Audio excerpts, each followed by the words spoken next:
साथ संगत जी, एक पुराना कमरा था जो सालों से बंद था। उसके अंदर जाले लगे थे, धूल जमी थी और बहुत अंधेरा था। एक आदमी हाथ में झाड़ू लेकर अंदर गया और अंधेरे में ही सफाई करने लगा। वह घंटों मेहनत करता रहा, थप्पड़ मारता रहा, पर उसे समझ में नहीं आ रहा था कि गंदगी कहाँ है और वह क्या साफ कर रहा है। साथ संगत जी, अंत में वह थक कर बैठ गया। तभी एक समझदार व्यक्ति ने आकर कमरे की खिड़की खोल दी। सूरज की रोशनी अंदर आई। तब उस आदमी को साफ साफ दिखने लगा कि कचरा कहाँ है और रत्न कहाँ छिपे हुए हैं। साथ संगत जी, कहने का भाव है, हमारी आत्मा भी अज्ञानता के अंधेरे कमरे में बंद है। हम जब तप और कर्मकांड की झाड़ू तो चला रहे हैं, पर बिना ज्ञान के प्रकाश के हमें अपनी कमियां और ईश्वर की स्वरूप दिखाई नहीं देता। सदगुरु ज्ञान की खिड़की खोलकर हमें रोशनी से रोशन कर देते हैं। साथ संगत जी, एक छोटी सी लहर समुद्र के बीचों बीच बहुत परेशान थी। वह रो रो कर कह रही थी कि मैं इतनी छोटी क्यों हूँ, मेरा वजूद क्या है। अभी उठूंगी और अगले ही पल किनारे पर टकराकर खत्म हो जाऊंगी। वह डर और असुरक्षा में जा रही थी। तभी एक बड़ी और शांत लहर ने उसे पास बुलाकर कहा, अरे पागल, तू क्यों घबरा रही है? तू लहर बाद में है, पहले तू पानी है। देख, मैं भी पानी हूँ और यह पूरा विशाल समंदर भी पानी है। तेरा अंत कभी नहीं होगा, क्योंकि पानी कभी नहीं मरता है। साथ संगत जी, हम खुद को शरीर अर्थात लहर मानकर मौत से डरते हैं। ब्रह्म ज्ञान हमें एहसास कराता है कि हम आत्मा हैं और आत्मा इस परमात्मा अर्थात सागर का ही अंश है। जब यह बोध हो जाता है तो मौत का डर खत्म हो जाता है। साथ संगत जी, एक नन्ही चिड़िया एक पिंजरे में कैद थी। उसे लगता था कि यही पिंजरा ही पूरी दुनिया है। वह उसी के अंदर फुदकती और खुश रहती। एक दिन पिंजरे का दरवाजा खुला और वह बाहर उड़ गई। जब उसने नीले अनंत आसमान को देखा तो वह दंग रह गई। उसे एहसास हुआ कि वह कितनी छोटी जगह को अपनी दुनिया मान बैठी थी। साथ संगत जी, ब्रह्म ज्ञान से पहले हम अपनी छोटी सी गृहस्थी, मोह माया और रिश्तों को ही सब कुछ मानते हैं। ज्ञान मिलने पर हमें समझ आता है कि यह निरंकार कितना विशाल है और हम सब इसी के विशाल आंगन में खेल रहे हैं। साथ संगत जी, एक नमक की बनी हुई पुतली थी। उसने सुना था कि सागर बहुत विशाल और गहरा होता है। वह उसकी गहराई नापने के लिए तट पर पहुंची। जैसे ही उसने सागर के पानी में अपना पैर रखा, वह पिघलने लगी। जैसे जैसे वह गहराई में उतरी, वह पूरी तरह पानी में विलीन हो गई। अब कोई यह बात नहीं बता सकता था कि पुतली कहाँ है और सागर कहाँ है। साथ संगत जी, जब भक्त ब्रह्म ज्ञान पाकर अर्थात निरंकार परमात्मा की याद में डूबता है तो उसका अपना अहंकार मिट जाता है। वह खुद खुदा का रूप हो जाता है। मैं का मिटते ही तू प्रकट हो जाता है। साथ संगत जी, एक चित्रकार एक बहुत बड़ी दीवार पर पेंटिंग बना रहा था। एक राहगीर दूर से खड़ा उसे देख रहा था। उसे कुछ भी समझ में नहीं आ रहा था। कहीं काला धब्बा, कहीं बेतरतीब लकीरें। साथ संगत जी, राहगीर ने चिल्लाकर कहा, अरे भाई, क्या गंदा मचा रखा है, यह तो बहुत बदसूरत दिख रहा है। साथ संगत जी, कलाकार मुस्कुराया और बोला, थोड़ा धीरज तो रखो, अभी यह अधूरी पेंटिंग है। साथ संगत जी, जब वह पेंटिंग पूरी हुई तो वह दुनिया का सबसे सुंदर नजारा था। राहगीर अपनी सोच पर शर्मिंदा हुआ। संगत जी, हम अक्सर अपने जीवन के दुखों और मुश्किलों को देखकर भगवान को कोसने लगते हैं। ब्रह्म ज्ञान वह धैर्य और दृष्टि देता है जिससे हम समझ पाते हैं सदगुरु हमारे जीवन की तस्वीर को पूर्णता की ओर ले जा रहा है। साथ संगत जी, एक समय की बात है। एक गांव में रवि नाम का एक युवक रहता था। उसे होली खेलने का बहुत शौक था। वह हर साल गहरे पक्के रंगों से लोगों को सरोबार कर देता था।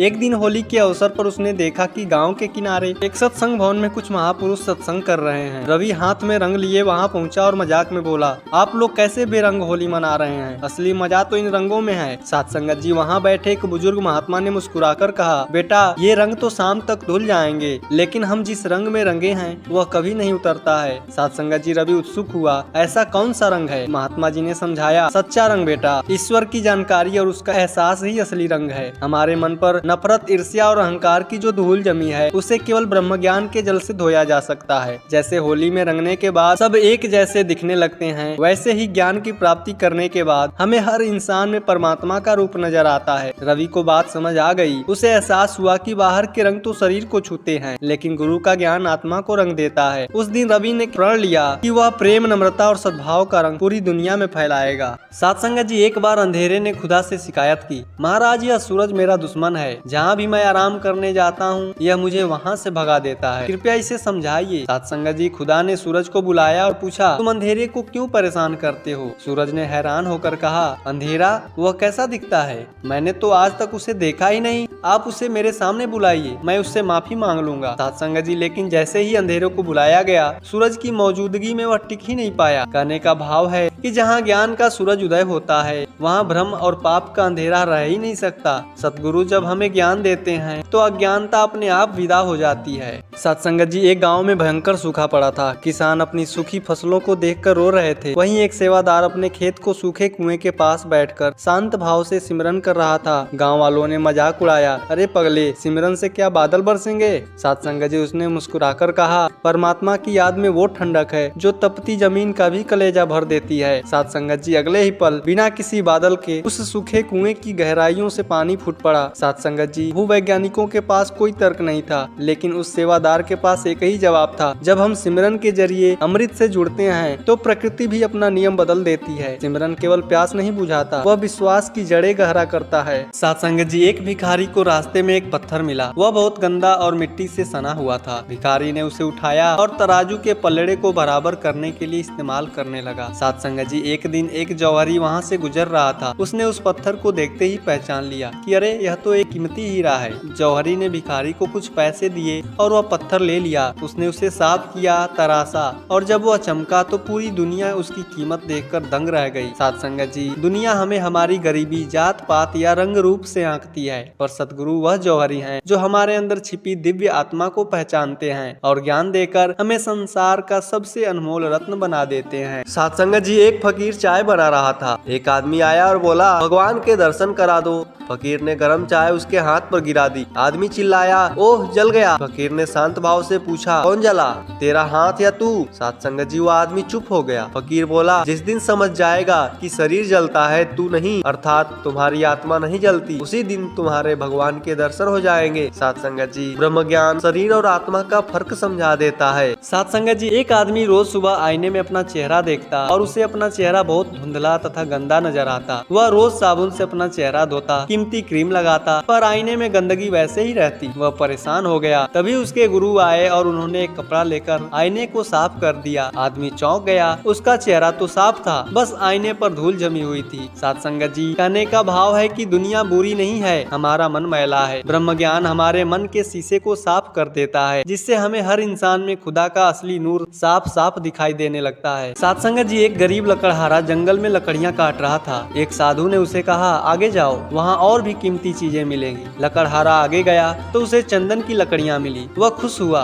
कुछ दिन के बाद वह और आगे गया तो उसे चांदी की खान मिली। वह और आगे बढ़ा तो उसे सोने की खान मिली। अंत में जब वह सबसे आगे पहुंचा, उसे पारस पत्थर मिल गया। सत्संगत जी, कहने का भाव है कि भक्ति के मार्ग पर चलते हुए हमें कभी भी नहीं रुकना चाहिए। नाम, दान और ब्रह्म ज्ञान वह अंतिम खजाना है, जिसके आगे दुनिया की सारी दौलत चंदन और चांदी जैसे मामूली लगने लगती है। सत्संगत जी, एक व्यक्ति के पास बहुत महंगा रेडियो था। उसने उसे ऑन किया, लेकिन उसमें से सिर्फ खरखर की आवाज आ रही थी। उसे लगा रेडियो खराब है। वह उसे फेंकने ही वाला था कि एक जानकार व्यक्ति आया। उसने रेडियो का ट्यूनिंग बटन घुमाया और उसे सही फ्रीक्वेंसी पर सेट कर दिया। अचानक रेडियो से मधुर संगीत बजने लगा। सत्संगत जी, परमात्मा की संगीत अर्थात अनहद नाद हर जगह मौजूद है, पर हमारा मन गलत स्टेशन, गलत ट्यून पर है, जो कि माया और विकारों में फंसा हुआ है। सतगुरु हमारे मन की सुई को निरंकार की फ्रीक्वेंसी पर सेट कर देते हैं, जिससे जीवन में आनंद का संगीत गूंजने लगता है। सत्संगत जी, एक आदमी स्वर्ग के दरवाजे पर खड़ा था। पहरेदार ने पूछा, क्या लाए हो? उसने अपनी डिग्रियां और बैंक के बैलेंस दिखाए। पहरेदार ने कहा, यहाँ ये रद्दी हैं, यहाँ तो नम्रता का सिक्का चलता है। तभी एक सेवादार आया, जिसके हाथ खाली थे, पर आंखों में नम्रता और दिल में निरंकार था। उसे तुरंत अंदर लाया गया। सत्संगत जी,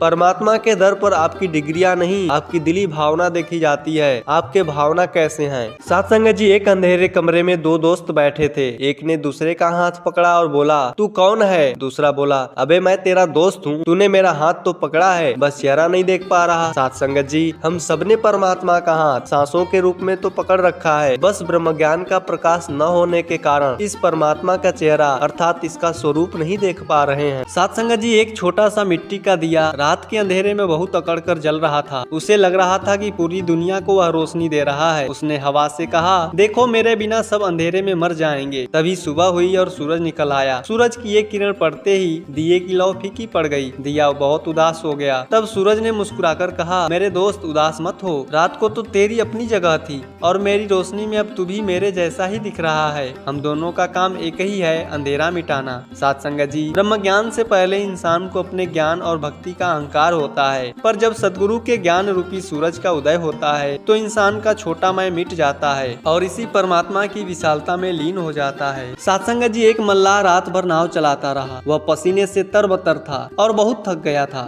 उसे लग रहा था कि उसने मीलों का सफर तय कर लिया है। सुबह जब सूरज निकला और उसने पीछे मुड़कर देखा तो वह दंग रह गया। नाव वहीं खड़ी थी जहाँ रात को थी। वह लंगर खोलना भी भूल गया था। साध संगत जी, हम भी जीवन भर पूजा पाठ, व्रत और तीर्थों के चप्पू चला रहे हैं। हमें लगता है कि हम खुदा के करीब पहुँच रहे हैं, लेकिन अगर हमने अहंकार और मोह का लंगर नहीं खोला तो हम वहीं के वहीं खड़े रह जाएंगे। ब्रह्म ज्ञान हमें वह लंगर खोलना सिखाता है ताकि हमारी रूह की नैया संसार के भव सागर को पार कर परमात्मा के किनारे लग सके। साध संगत जी, एक रंगमंच पर कठपुतलियां नाच रही थी। लोग तालियां बजा रहे थे। एक छोटी कठपुतली को लगा कि वह खुद नाच रही है। वह बहुत घमंड में आ गई। अचानक पर्दे के पीछे से धागा टूट गया और वह बेजान होकर गिर पड़ी। तब उसे समझ में आया कि उसे नचाने वाला तो कोई और था, वह तो सिर्फ एक जरिया थी। साध संगत जी, हम सोचते हैं कि घर, व्यापार और दुनिया हम चला रहे हैं। ब्रह्म ज्ञान हमें इस अदृश्य धागे अर्थात परम सत्ता का एहसास कराता है, जिसके बिना हम एक कदम भी नहीं चल सकते। यह एहसास हमें नम्र बनाता है। साध संगत जी, एक व्यक्ति समुद्र के किनारे छोटा सा प्याला लेकर खड़ा था। वह रो रहा था कि यह समुद्र बहुत बड़ा है, यह मेरे प्याले में क्यों नहीं समा था। साध संगत जी, एक महात्मा ने उसे देखा और कहा, अरे पगले, प्याले में समुद्र नहीं समा सकता, लेकिन अगर तू इस प्याले को ही समुद्र में डाल दे तो यह प्याला भी समुद्र बन जाएगा और इसके अंदर भी समुद्र ही रहेगा। साध संगत जी, हमारी छोटी सी बुद्धि अर्थात प्याला इस निरंकार परमात्मा अर्थात समंदर को पूरी तरह नहीं समझ सकती, पर जब हम ब्रह्म ज्ञान के जरिए खुद को इस निरंकार को सौंप देते हैं तो हम भी इसी के रूप हो जाते हैं। साध संगत जी, एक राजा को अपनी भक्ति पर बड़ा घमंड था। वह रोज हजारों रुपए दान करता था। उसके महल में एक बूढ़ा सेवक था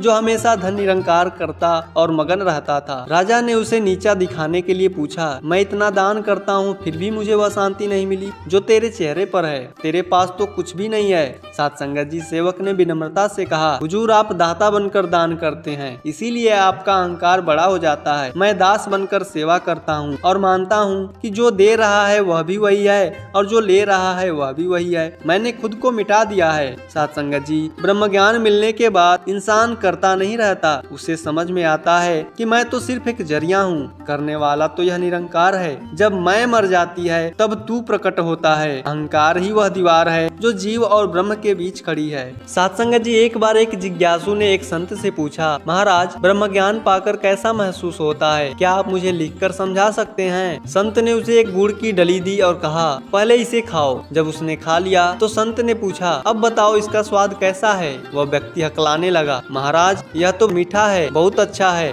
पर मैं बता नहीं सकता। साध संगत जी, संत हंसने लगे और बोले, यही ब्रह्म ज्ञान है। जैसे एक गूंगा गुड़ खाकर उसके स्वाद को सिर्फ महसूस कर सकता है, उसे शब्दों में बयान नहीं कर सकता, वैसे ही जब रूह को रब मिल जाता है तो वह मगन हो जाती है। उसकी आंखों से आंसू बहने लगते हैं, रोम रोम नाचने लगता है, पर वह जुबान से उसका वर्णन नहीं कर पाता। साध संगत जी, खुदा चर्चा का विषय नहीं, खोज का विषय है। किताबों को पढ़कर आप विद्वान बन सकते हैं, पर ब्रह्मज्ञानी बनने के लिए उसे चखना पड़ता है। यह एक ऐसा एहसास है जो केवल अनुभव किया जा सकता है, तर्क की कसौटी पर कसा नहीं जा सकता। साध संगत जी, एक व्यक्ति अपने आलीशान बंगले के कमरे में बैठा हमेशा उदास रहता था। उसने कमरे के दीवारों पर महंगी पेंटिंग्स लगाई थी, कीमती इत्र छिड़का था, पर उसे घुटन होती थी। उसे लगता था कि ईश्वर ने उसे एक बंद कोठरी में डाल दिया है। एक दिन एक सदगुरु उनके घर आए। उन्होंने कहा कि कमरे की सभी खिड़कियां भारी पर्दों से ढकी हैं। सदगुरु ने मुस्कुराते हुए एक बड़ा सा पर्दा हटा दिया। बाहर सूरज की सुनहरी किरणें नाच रही थीं, चिड़ियां चहक रही थीं और ठंडी ठंडी हवाओं का झोंका अंदर आया। वह व्यक्ति चकित रह गया। साध संगत जी, सदगुरु ने कहा, बेटा,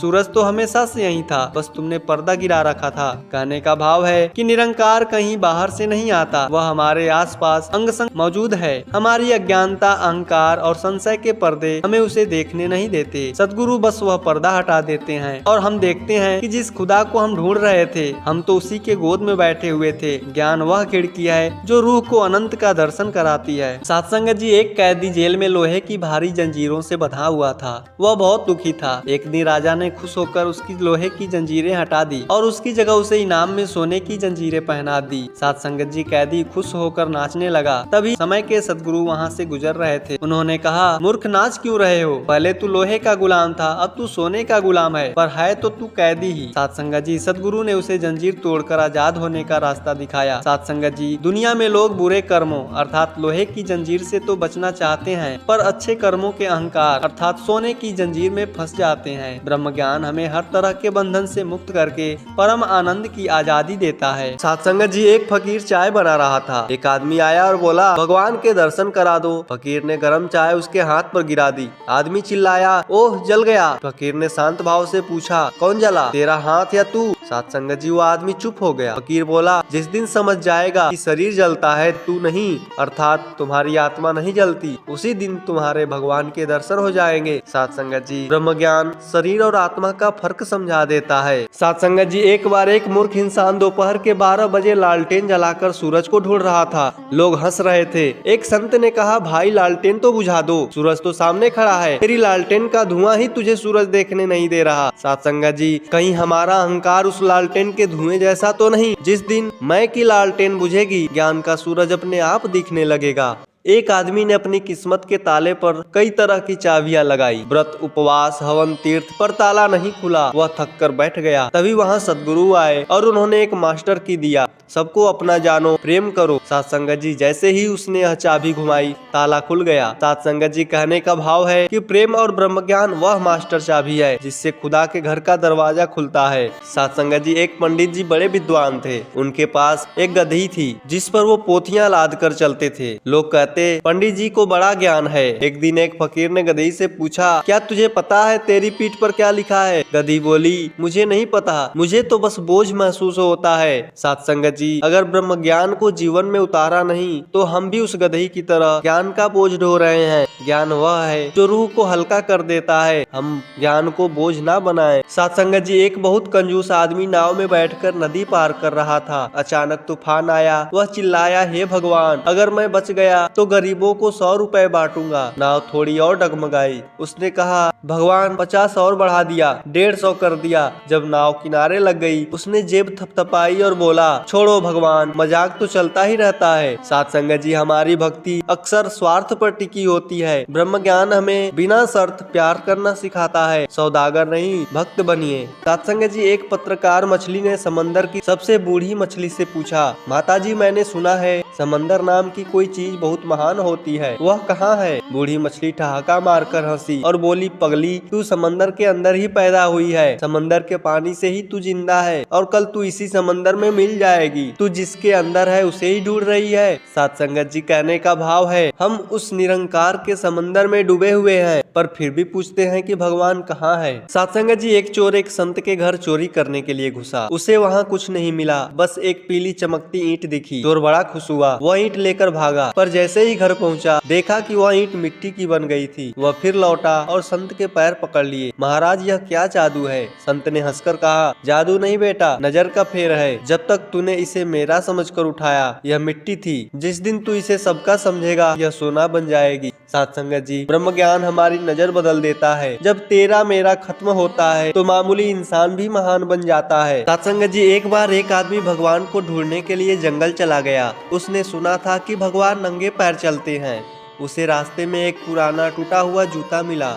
उसने सोचा शायद यह भगवान का जूता है। उसने उस जूते को रेशमी कपड़े में लपेटा, उस पर अगरबत्ती जलाई और जूता महाराज की जय जयकार करने लगा। साथ संगत जी, एक दिन एक ब्रह्मज्ञानी संत वहां से गुजरे। उन्होंने हंसकर पूछा, भाई यह क्या कर रहे हो? आदमी बोला, मैं भगवान के जूते की पूजा कर रहा हूँ। साथ संगत जी, संत ने मुस्कुराकर कहा, पागल, जिस पैर का यह जूता है वह पैर तो तेरे अपने अंदर चल रहा है। तू निशान को पूज रहा है, उसे क्यों नहीं देखता जो यह निशान बना रहा है? साथ संगत जी, कहने का भाव है कि हम भगवान की छोड़ी हुई निशानियों अर्थात मूर्तियों, इमारतों में उलझ जाते हैं, पर इस हाजिर नाजिर निरंकार को नहीं देखते जो हमारे अंग संग है।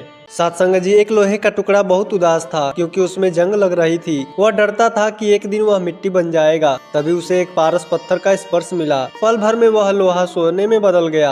अब न उसे जंग का डर था, न खत्म होने का गम। उसकी कीमत बदल चुकी थी। सत्संग जी, कहने का भाव है कि एक साधारण इंसान जब सतगुरु के चरणों में आता है और ब्रह्म ज्ञान को प्राप्त करता है तो उसका साधारण जीवन कंचन अर्थात सोना बन जाता है। सत्संग जी, अरदास करना कभी मत भूलिए। अरदास में अपार शक्ति होती है। रोज अरदास करिए, ऐ मेरे सतगुरु जी, तेरे हर पल का शुक्राना, हर श्वास का शुक्राना, हाथ थामने का शुक्राना, सिर पर हाथ रखने का शुक्राना, हर दुख से बचाने का शुक्राना, अंग संग रहने का शुक्राना, अपना बनाने का शुक्राना। जब समस्या भारी हो और आपकी ताकत उसके लिए काफी ना हो तो आप परेशान मत होना, क्योंकि जहाँ हमारी ताकत खत्म होती है वहीं से हमारे सतगुरु की रहमत शुरू होती है। सत्संग जी, एक नया कमरा सजाया गया। उसमें महंगे फानूस और बल्ब लगाए गए, लेकिन कमरा फिर भी अंधेरे में था। मालिक परेशान था कि सब कुछ तो नया और महंगा है, फिर रोशनी क्यों नहीं। तभी एक इलेक्ट्रीशियन आया। उसने देखा कि सब कुछ ठीक है, बस मेन स्विच से ही कनेक्शन नहीं जुड़ा है। जैसे ही उसने तार को जोड़ा, पूरा कमरा जगमगा उठा। सत्संग जी, कहने का भाव है कि इंसान के पास शरीर, बुद्धि और धन सब कुछ है,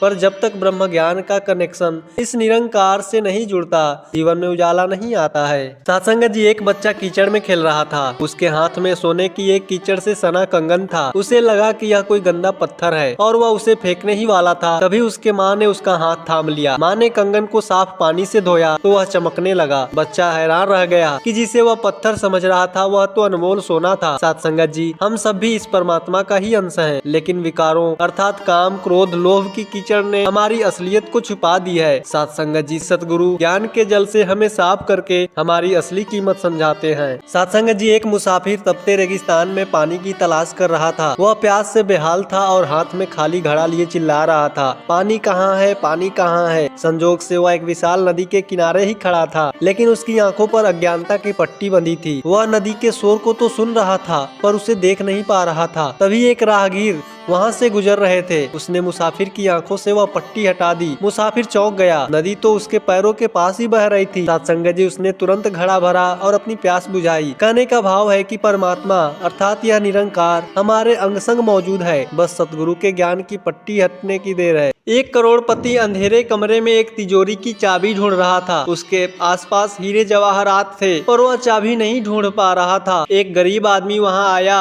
और उसने 1 रुपए की माचिस जलाई। रोशनी हुई और चाबी मिल गई। सत्संगत जी, कहने का भाव है कि दुनिया की सारी दौलत मिलकर भी रूह का अंधेरा दूर नहीं कर सकती। वह अंधेरा तो हमारे सतगुरु के ज्ञान की एक छोटी सी चिंगारी से दूर होती है। सत्संगत जी, बर्फ का एक टुकड़ा बहुत घमंडी था। उसे अपनी सफेदी और आकार पर बड़ा नाज था।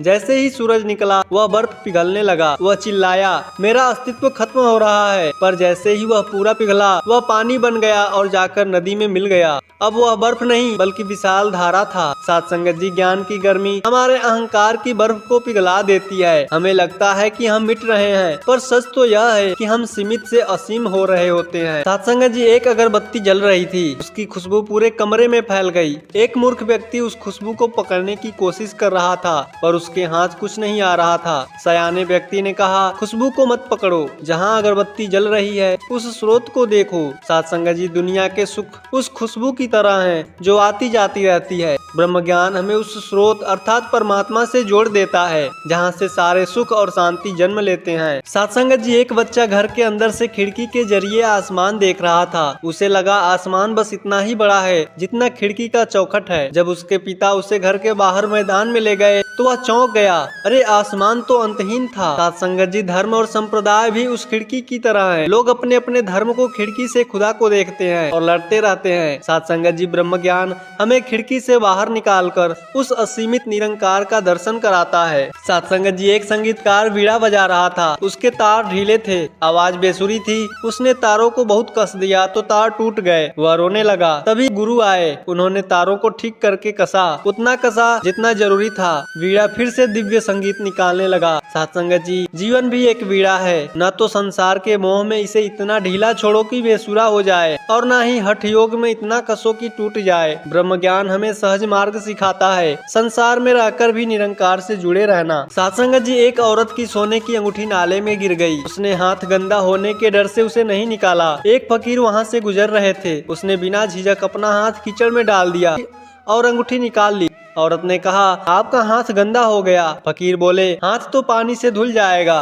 पर यह कीमती सोना खो जाता तो दोबारा नहीं मिलता। साथ संगत जी, कहने का भाव है कि यह मानव जन्म उस सोने की अंगूठी जैसा है। अगर हम दुनिया की कीचड़ के डर से अपनी रूह को बचाने का प्रयास ही नहीं करते, सतगुरु हमें कीचड़ से निकाल कर इस परमात्मा निरंकार से मिला देते हैं। साथ संगत जी, एक फकीर कड़ाके की ठंड में पुरानी फटी हुई कंबल ओढ़े बैठा था। एक राजा ने उसे देखा और कहा, फकीर जी, आपको ठंड नहीं लगती? चलिए हमारे महल में। फकीर ने कहा, राजन, मैंने कंबल के छेदों से आसमान के तारे देखना सीख लिया है। अब मुझे ठंड नहीं, खुदा की कारीगरी दिखती है। साथ संगत जी, कहने का भाव है कि ब्रह्मज्ञानी अभाव में भी प्रभाव देखता है। उसे गरीबी या दुख परेशान नहीं करते, क्योंकि उसकी नजर संसार की फटी हुई कंबल पर नहीं, बल्कि उसके पीछे छिपे निरंकार पर होती है। साथ संगत जी, दो घड़े नदी के किनारे पड़े थे। एक घड़ा अहंकार से भरा हुआ था कि मैं मिट्टी का बना हूँ और मजबूत हूँ, वह अकड़ कर खड़ा था। दूसरा घड़ा विनम्र था, उसने खुद को झुका दिया और नदी के पानी में डूब गया। साथ संगत जी, जो घड़ा झुका वह अमृत से भर गया और जो अकड़ा रहा वह खाली रह गया। कहने का भाव है कि ज्ञान पाने के लिए झुकना पड़ता है। सतगुरु के चरणों में जो अपनी मैं को खाली कर देता है, सतगुरु से ब्रह्म ज्ञान के अमृत से भर देते हैं। साथ संगत जी, एक व्यक्ति मंदिर की सीढ़ियां चढ़ रहा था। उसने देखा कि जिस पत्थर पर लोग पैर रखकर ऊपर जा रहे हैं वह भी पत्थर है, और जिसकी पूजा कर रहे हैं वह भी पत्थर है। उसके मन में एक सवाल उठा, क्या भगवान सिर्फ पत्थर में है? वह मस्जिद गया।